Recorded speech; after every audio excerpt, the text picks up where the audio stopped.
Hey, Frederick here. Today I'm reading this next letter amongst the oldest redwoods in the world. And do you think anyone could have predicted what these redwoods have seen?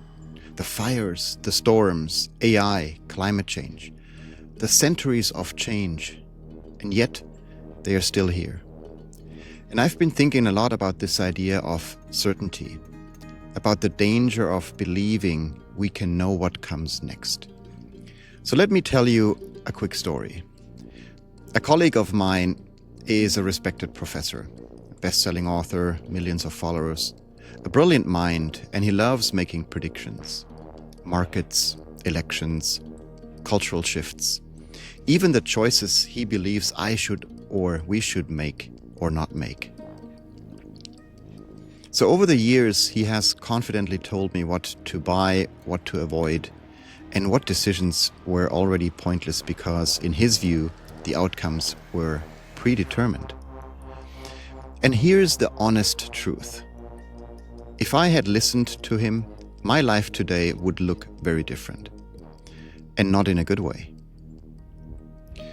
I would have invested in a stock that later collapsed. I would have rented instead of buying a home that came the heart of our family. I would have skipped an election because he was certain he knew the result. He's smart, he's successful, no doubt. But following his predictions would have steered me away from the life I'm living now. And so this reminded me of a famous 20-year-old study by psychologist Philip Tetlock. He analyzed more than 28,000 expert forecasts, and he discovered something surprising. Most predictions were no better than chance, a 50-50 coin toss. Even more surprising, the most confident experts were often the least accurate. So his summary is unforgettable. The average expert was roughly as accurate as a dart-throwing chimpanzee. This does not mean experts are not valuable. It simply reveals a truth we forget again and again. Predictions are fragile. Certainty is seductive, and both can quietly take your future out of your hands. So here's this week's 1-to-1. One question. What future do you want to create for yourself instead of waiting for someone else to predict it?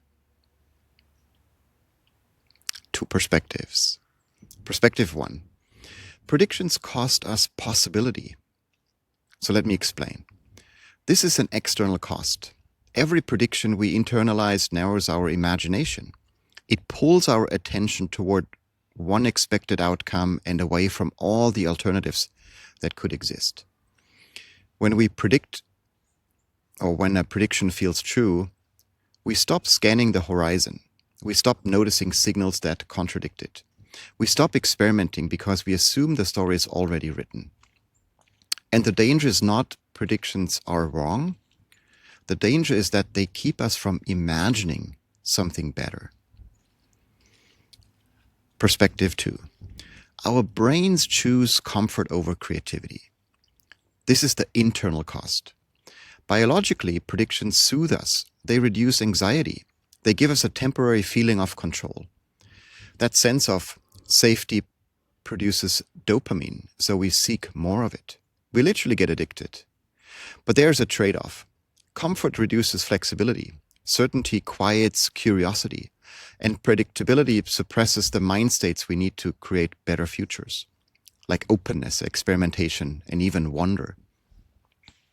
Your mind cannot be in certainty mode and creation mode at the same time. Every time we reach for a prediction, we feel to be safe. We trade imagination for comfort.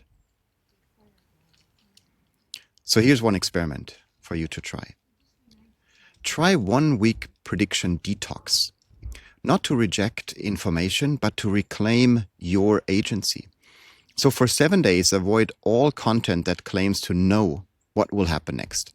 No forecasts, no market predictions, no political outcomes, no trend charts, no horoscopes, no algorithmic guesswork. And here's a replacement ritual.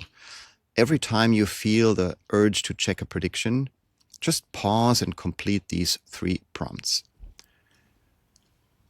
One thing I'm curious about today. One small experiment I could run this week. And one conversation I could initiate with someone who sees the world very differently. So this simple scaffold shifts you from consuming the future to creating it.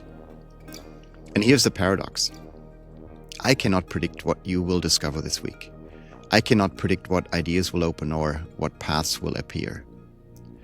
But I can promise this. The moment you reclaim your attention, you begin shaping the future you want. Not by waiting for certainty, but by practicing possibility. And at the end of the week, look at your list. You will not see predictions. You will see choices. And those choices are the seeds of your future. With future love, Frederick.